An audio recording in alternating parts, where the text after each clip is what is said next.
Hey there, it's Bobby Legs, and welcome to another episode of Bobby Legs Loves Watches. And today I have a special unboxing and first impressions video of the Rolex Air-King reference number 116900. This watch has been rumored the last couple years to be discontinued, and I'm glad I finally got one in to look at and review. Let's go through and take a look at the outer box. And the outer box has this, I don't know if it's going to show up, but it is kind of the Rolex crown relief there.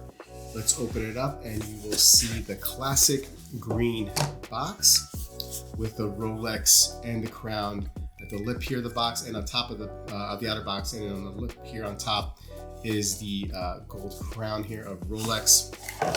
Let's push this aside and open it up and for the reveal, and there it is.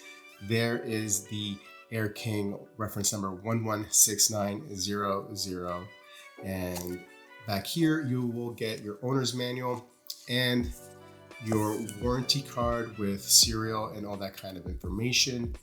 Let's put that back over here. Let's pop this off the cushion, and in here I have some extra links, of course, a tag here. On the other side of it has the serial number of the watch, and then you also have this certification, superlative certified little tag here as well.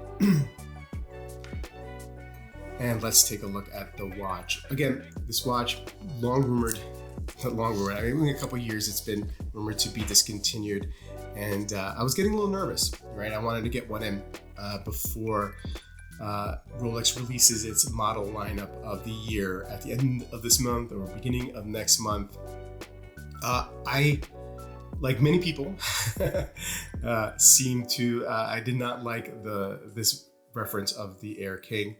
I just thought it was just crazy and way too busy, didn't make sense. Now, Rolex discontinued the Air-King back in 2014 and then revitalized it in 2016 with a bigger case and a different dial, for sure.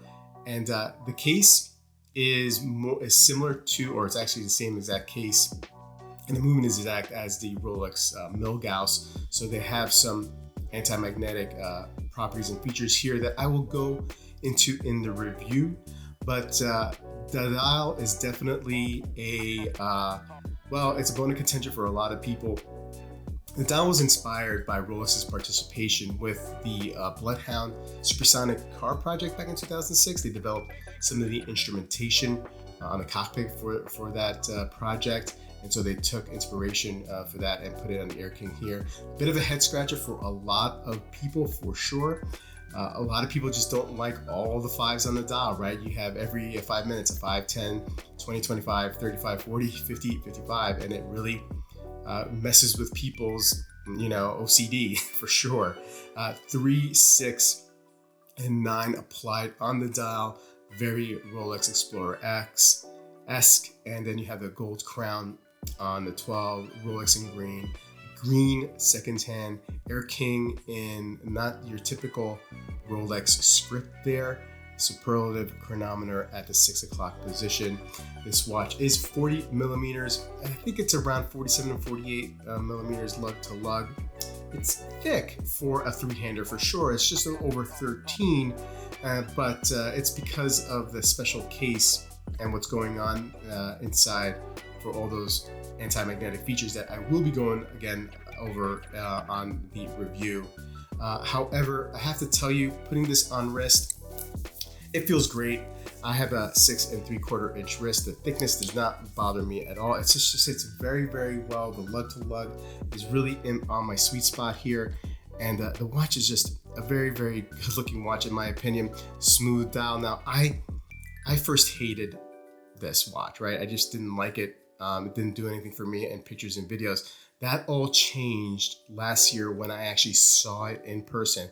And I was like, wow, I like this a whole lot more than I thought I ever would. And I became obsessed with it, right? And so this just teaches me. I mean, this has happened before with other brands, with the snowflake hands of the Tudor Black Bay series, the Lego hands of the Zin 1, U1 and U50. Hated the look of those watches.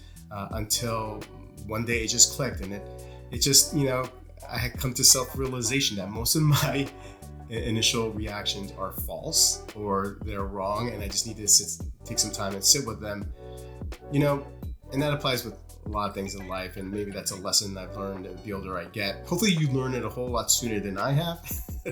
Anyway, let's not get too philosophical here. Let me know what you think of the Air-King. Please put a comment below. Do you think it's going to get discontinued? Now, this reference, I think, may get discontinued. I don't think they're going to get rid of the whole Air-King line as a whole. It's just going to be a refresh. That's what I'm thinking is going to happen, but you never know with Rolex, right? So please put a comment below. Please remember to like the video if you like it, and subscribe if you're not subscribed, and share the video if you want to share it.